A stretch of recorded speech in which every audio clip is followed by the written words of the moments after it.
Bonjour les bien-aimés de Dieu. Le Seigneur nous a accordé encore une fois la grâce de se rencontrer. Alors comme vous le savez déjà d'habitude, avant de commencer, nous allons prier. Et prions. Seigneur, trois fois saint, merci. Merci infiniment pour votre grâce. Parce que vous nous avez accordé la grâce aujourd'hui de partager encore votre parole et de méditer encore une fois sur notre vie spirituelle et de vérifier toujours notre compréhension avec votre compréhension. Vraiment, Seigneur, merci infiniment et dirigez cette séance du début jusqu'à la fin afin que la gloire ne vous revienne. Vraiment, Seigneur, merci parce que vous avez déjà tout fait pour nous. Merci infiniment. C'est au nom puissant Jésus de Nazareth que j'ai ainsi prié. Amen.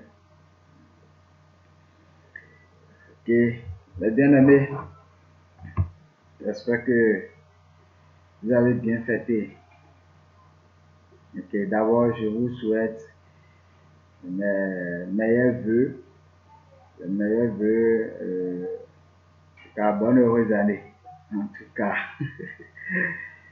Ok, pour commencer, nous allons lire dans Psaume 51. Psaume 51 à partir du verset 1er. Au chef des chants, Psaume de David. Lorsque Nathan le prophète vint à lui, après que David fut allé vers Bathsheba, ô Dieu, aie pitié de moi dans ta bonté, selon ta grande miséricorde, efface mes transgressions. Lave-moi complètement de mon iniquité et purifie-moi de mon péché. Car je reconnais mes transgressions et mon péché est constamment devant moi. J'ai péché contre toi seul et j'ai fait ce qui est mal à tes yeux, en sorte que tu seras juste dans ta sentence, sans reproche dans ton jugement. Voici, je suis né dans l'iniquité et ma mère m'a conçu dans le péché. Mais tu veux que la vérité soit au fond du cœur. Fais donc pénétrer la sagesse au-dedans de moi. Amen. J'ai lu jusqu'au 8e verset.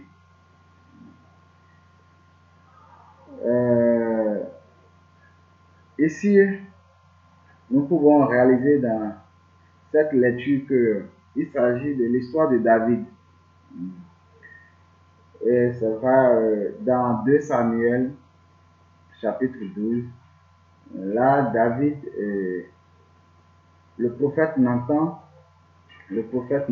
a rencontré David. Avant ça, David avait commis un péché. Il a couché avec la femme de son serviteur Uriah.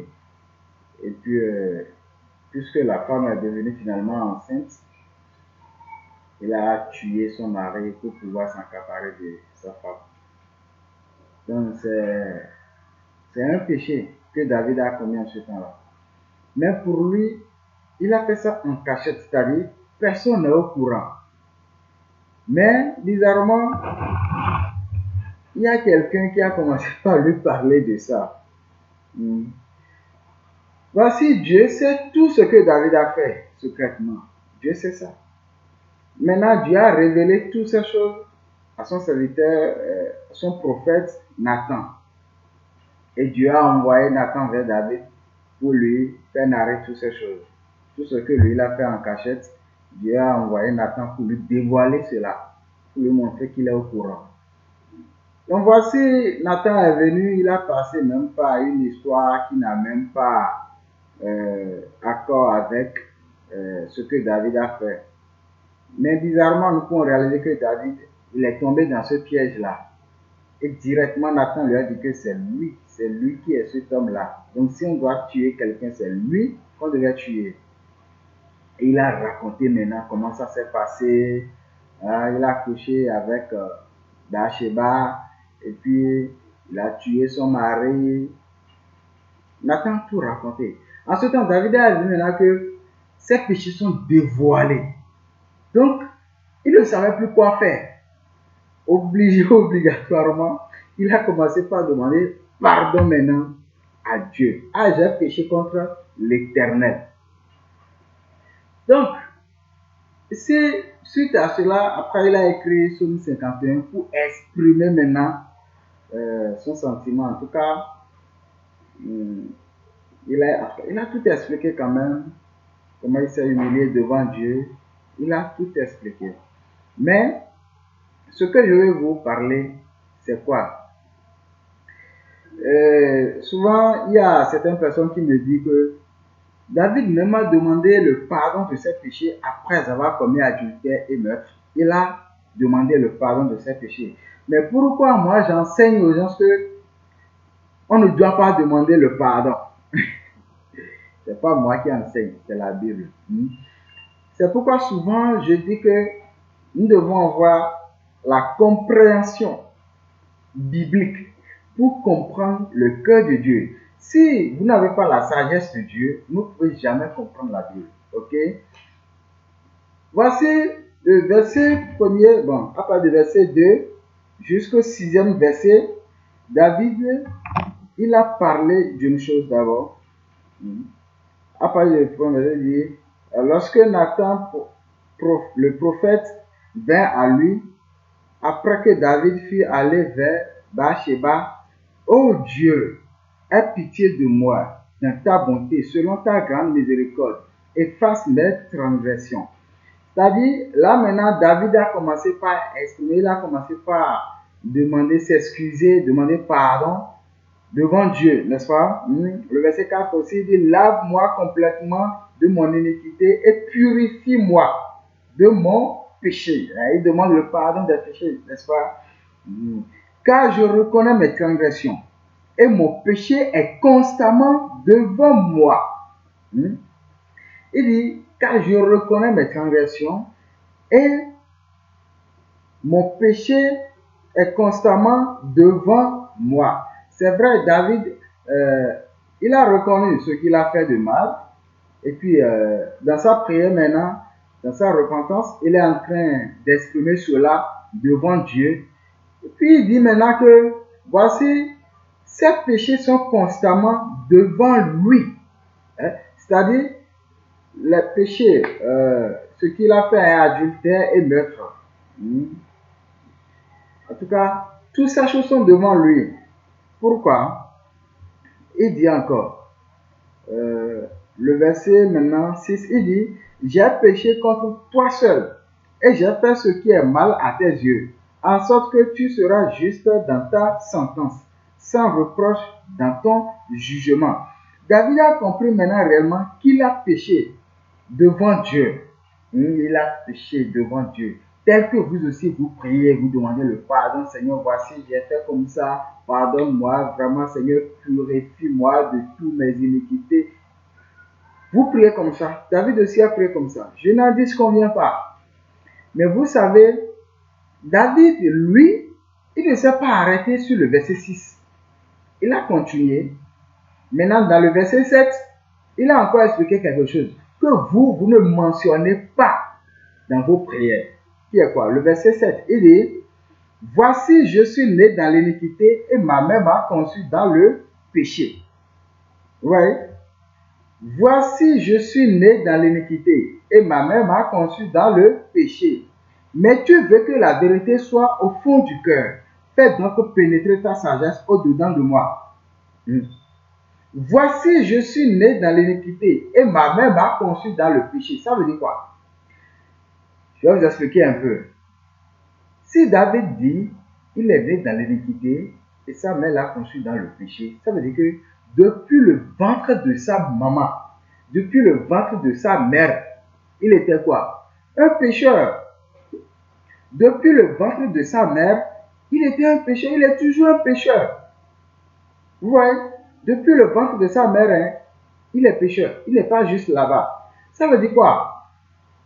Pourquoi nous sommes pécheurs? Parce que nous sommes nés pécheurs. Nous sommes nés pécheurs, c'est pourquoi nous sommes pécheurs.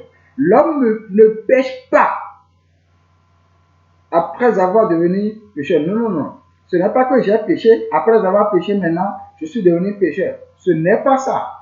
L'homme est né pécheur, c'est pourquoi il est pécheur. David a dit, voici, je suis né dans l'iniquité et ma mère m'a conçu dans le péché.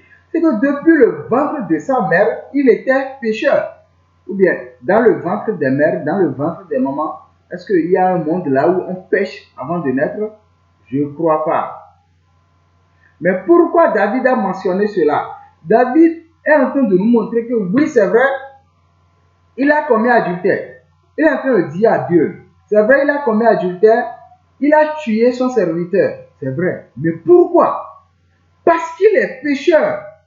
Depuis le ventre de sa mère, Jésus a dit dans Jean 8, verset 34, il dit, en vérité, je vous le dis, leur répliqua Jésus, quiconque se livre au péché est l'esclave du péché. Ça veut dire quoi? Celui qui est pécheur, il est esclave du péché.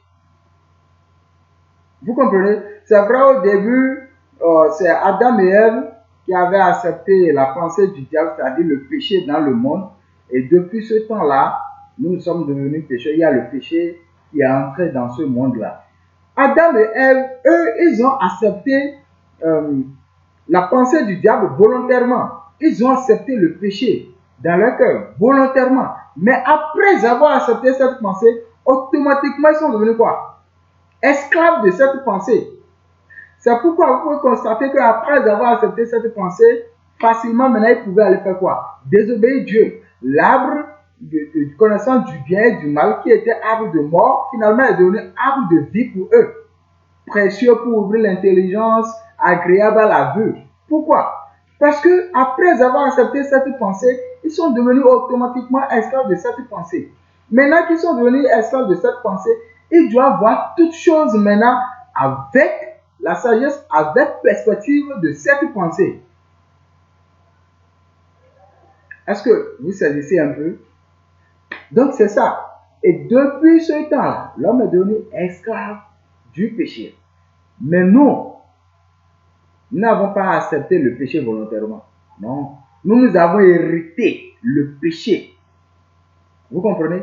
Nous avons hérité le péché d'Adam et Ève parce que nous sommes leurs descendants. Nous sommes les descendants d'Adam et Ève. Eux, ils ont accepté ça volontairement et après ça, ils sont devenus esclaves de cela. Mais nous, puisque nous sommes leurs descendants, nous avons hérité ça gratuitement. C'est pourquoi la Bible a dit, c'est gratuitement que vous êtes vendus au péché et ce n'est pas à prix d'argent que vous serez rachetés. Nous, on nous a vendus au péché gratuitement, sans rien faire.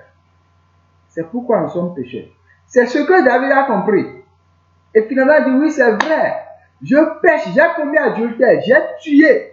Mais c'est parce que je suis pécheur depuis le ventre de ma mère. Je suis esclave du péché. Donc, malgré que moi-même, je m'efforce à ne pas pécher, malgré que je ne veux pas pécher, je dois pécher parce que je suis son esclave. L'esclave ne peut jamais avoir d'autorité sur son maître.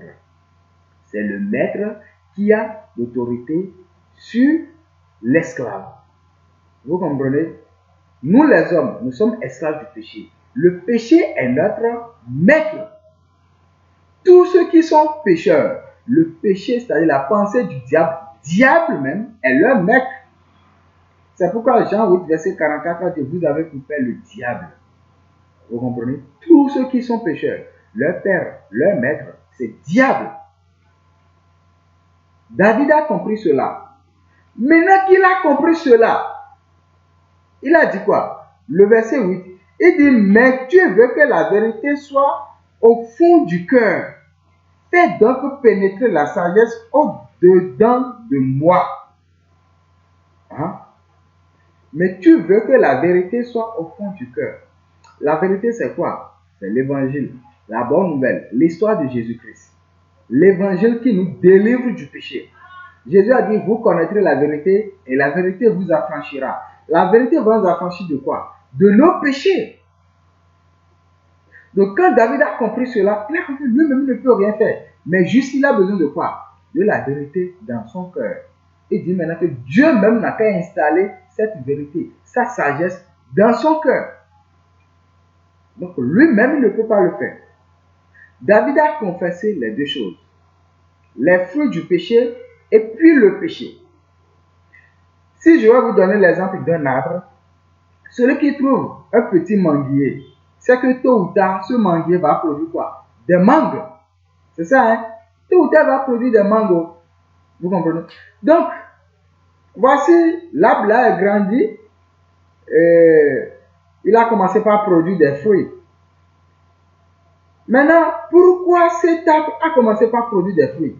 Est-ce que c'est parce que l'arbre là est gros ou bien l'arbre là lui-même il a la capacité, est-ce que lui-même il a la force de produire les fruits lui-même, ça la racine? Jamais. Si l'arbre produit des fruits, si le manguier a produit des mangues, ça veut dire que la racine qui est en bas, la racine de l'arbre là qui est en bas là, c'est lui qui donne la vie à cet arbre maintenant de produire les mangues. Sans la racine, l'arbre n'existe pas. Vrai ou vrai? Vrai, c'est ça. Sans la racine, l'arbre n'existe jamais. Donc, une fois que la racine est là, elle est vivante, elle trouve de l'eau, elle est à l'aise sous le sol, donc elle peut donner maintenant la vie à l'arbre. L'arbre serait en train de grandir jusqu'au point où il va commencer par produire des fruits aux saisons des fruits. C'est ça, hein? C'est ça. Mangue, c'est-à-dire les fruits, hein? Mangue, ça représente quoi ici? Les fruits du péché. L'arbre là, le manguier là, représente toi et moi. Ça nous représente, vous et moi. Vous comprenez? Maintenant, la racine représente le péché, c'est-à-dire la pensée du diable, qui est le péché que Adam et Ève ont accepté dans le jardin d'Éden. C'est ça qui est le péché. Nous, les hommes, nous sommes l'arbre. On ne fait que faire sortir seulement les fruits. C'est notre rôle. Les fruits sortent seulement à travers nous. Pourquoi? Parce que la racine est là. La racine qui est dans notre cœur, c'est quoi? La pensée du diable, qui est le péché. C'est ça qui est la racine. Donc, si cette racine est installée dans notre cœur, réellement, nous avons hérité cette racine, le péché, là, la pensée du diable là, dans notre cœur, à travers Adam. Quelle bonne chose que nous avons à faire. Non. Nous tous, nous sommes conscients des fruits du péché.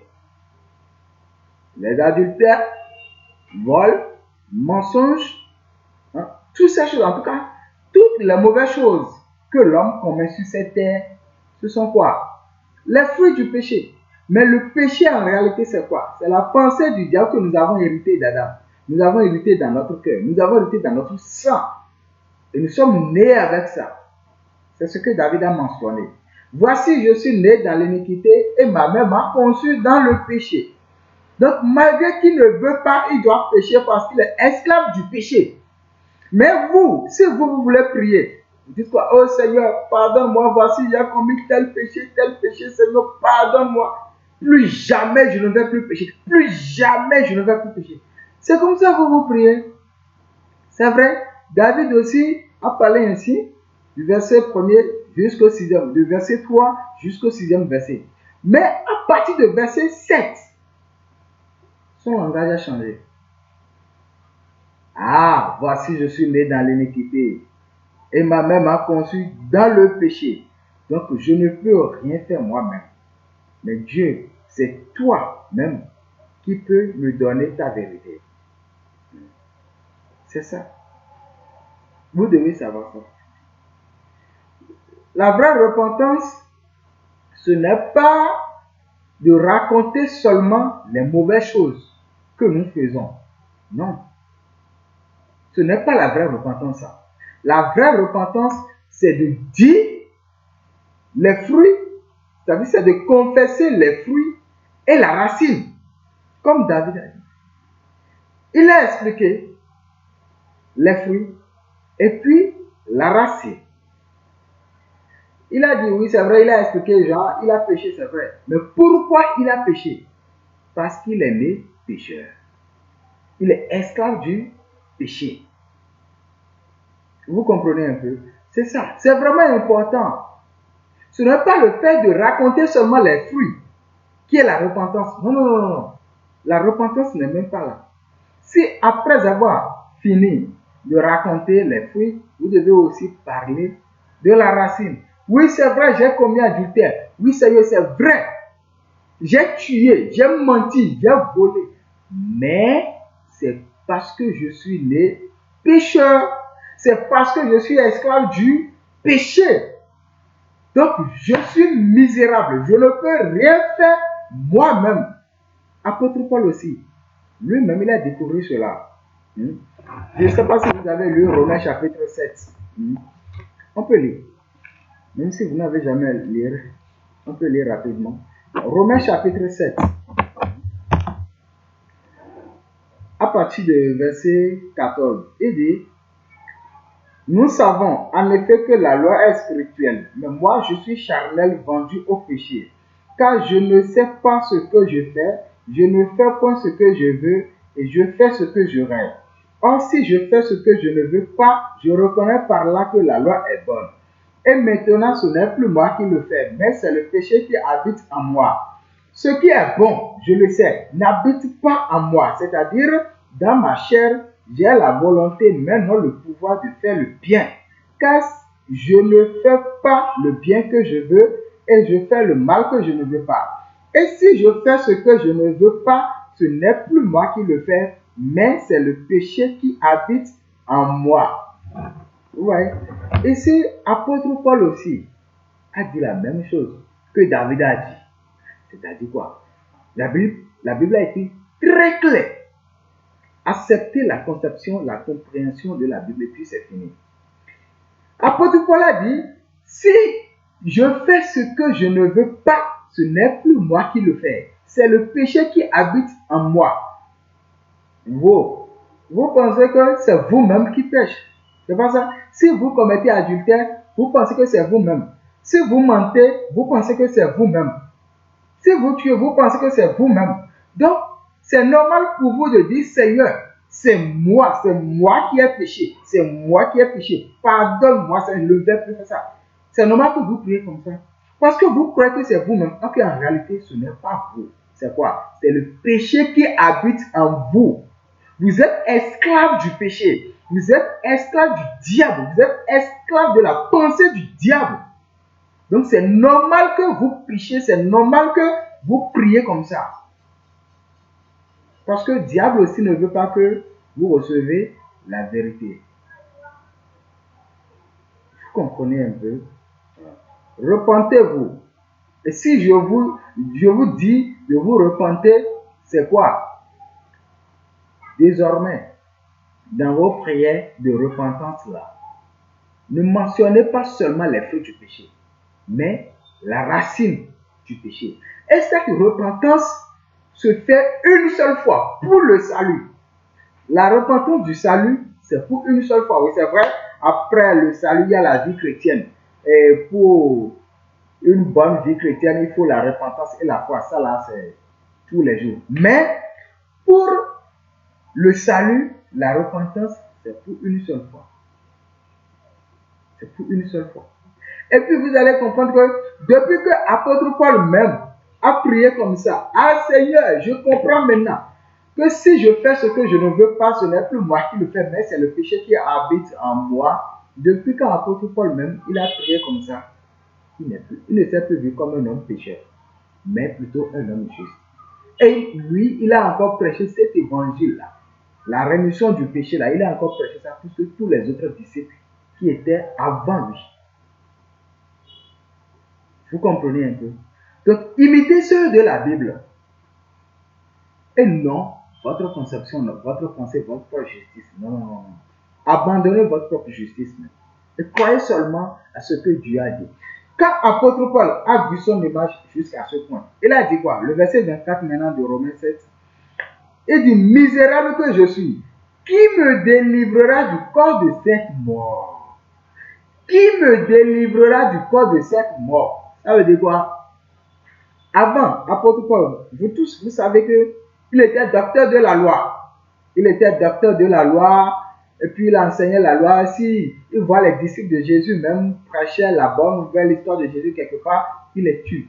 Il ordonnait de les lapider Il les enfermait même.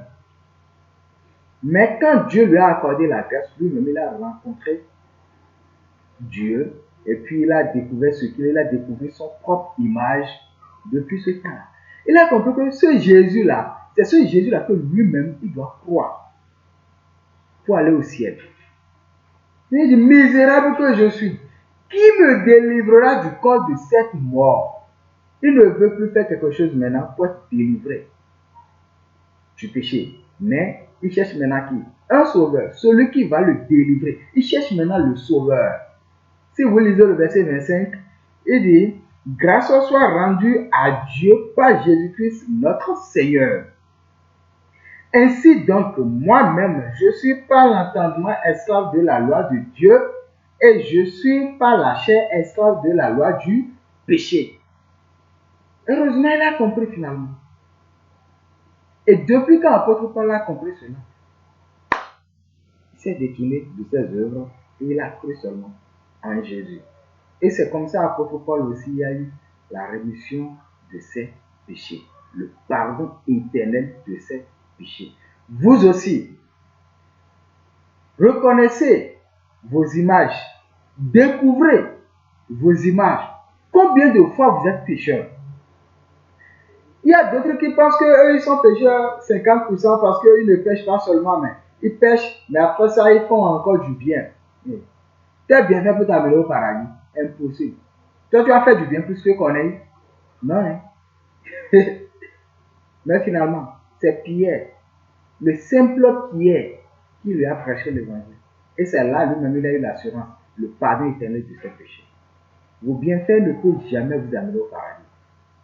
Vous devez d'abord découvrir qui vous êtes. Vous êtes pécheur à 100%. Et celui qui est pécheur à 100%, ça veut dire qu'il est enfant du diable. Il est séparé de Dieu. Et s'il meurt dans ce péché-là, c'est l'enfer. Il est sous la malédiction. Vous devez savoir ça. Si vous découvrez réellement votre image, vous allez comprendre que vous ne pouvez rien faire. Mais vous avez juste besoin de Jésus-Christ. Comme l'apôtre Paul. Misérable que je suis, qui me délivrera du corps de cette mort? C'est ça. Grâce soit rendue à Jésus-Christ, notre Seigneur. Vous devez savoir cela. C'est vraiment important. La vraie repentance, ce n'est pas « Seigneur, pardonne-moi mes péchés, c'est fini ». Non. Ce n'est pas la vraie confession, ça.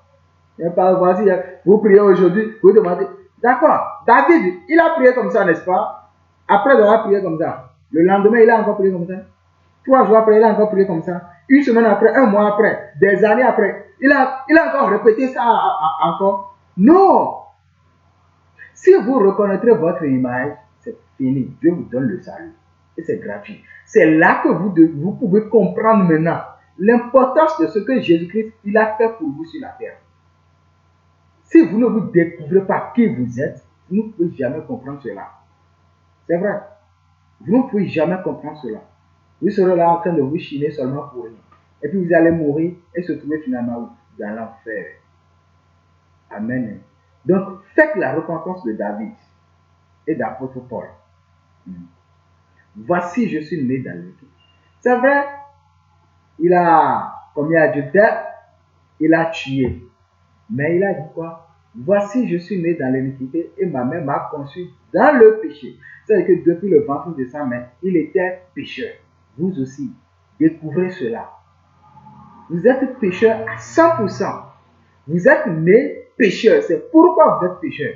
Vous ne péchez pas pour devenir pécheur. Non. Vous êtes pécheur à 100%. Vous devez savoir cela. Amen. Hein? Donc, ne restez pas, après avoir découvert cela, ne restez pas à cette étape-là. Mais, après avoir découvert cela, que vous êtes pécheur à 100%, vous devez savoir que vous aussi, vous avez besoin de la bonne nouvelle. De la bonne nouvelle. Parce que c'est la bonne nouvelle qui va vous donner quoi? Le salut. Qui va vous donner l'assurance du paradis.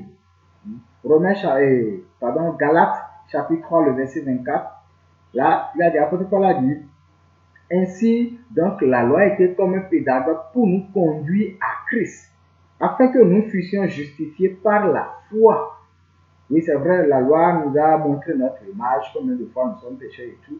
Lui, celui qui reconnaît cela, c'est cette personne qui a fait la vraie repentance, c'est-à-dire c'est cette personne qui peut confesser ces deux choses, c'est-à-dire les fruits et la racine. C'est la vraie confession.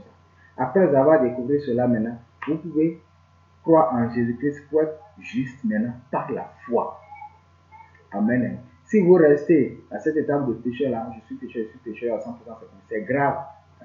Pourquoi dans Romains chapitre 3, le verset 23, la Bible dit, tous ont péché et sont privés de la gloire de Dieu.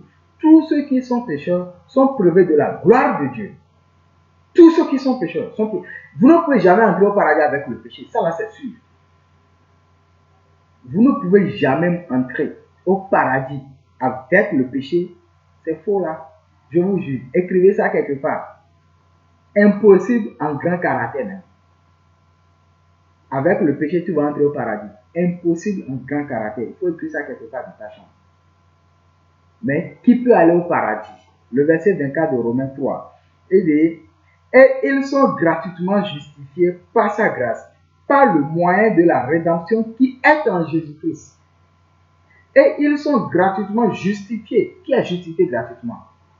Vous et moi. On était des pécheurs. Mais depuis quand Jésus-Christ est venu sur la terre, il s'est sacrifié pour nous donner quoi? La justice de Dieu. Si vous lisez encore le Romains chapitre 4, le verset 25, il dit, lequel a été livré pour nos offenses et est ressuscité pour notre justification. Jésus-Christ, il est mort sur la croix à cause de nos péchés. Et puis il est ressuscité maintenant pour notre justification, c'est-à-dire la résurrection de Christ atteste maintenant que nous sommes devenus justes. Et comment nous obtenons cette justice? Romains chapitre 3, le verset 28, il dit, car nous pensons que l'homme est justifié par la foi, sans les œuvres de la loi. Il dit, car nous pensons que l'homme est justifié par la foi. Ça veut dire que nous obtenons la justice de Dieu par la foi. Seul celui qui croit que Jésus-Christ a effacé ses péchés une fois pour toutes. Seul celui qui croit que Jésus-Christ s'est sacrifié pour lui à cause de ses péchés. Seul celui qui croit que le sang de Jésus-Christ est versé sur les cônes de l'autel devant Dieu pour effacer ses péchés éternellement, c'est cette personne qui a obtenu la justice de Dieu. C'est cette personne qui est juste, c'est cette personne qui peut aller au paradis. Si vous ne croyez pas comme ça, impossible. Il n'y a pas autre chemin.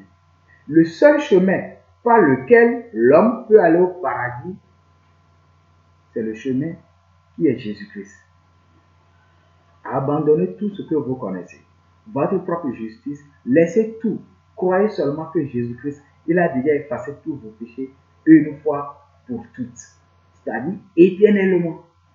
Amen. Et ce qui est encore merveilleux même, Dieu a encore dit dans Hébreux chapitre 10.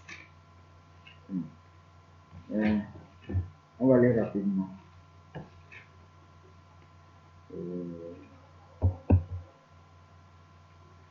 Pardon, Hébreux chapitre 9, le verset 26. Il dit, autrement, il aurait fallu qu'il eût souffert plusieurs fois depuis la création du monde, tandis que maintenant, à la fin des siècles, il a paru une seule fois pour abolir le péché par son sacrifice.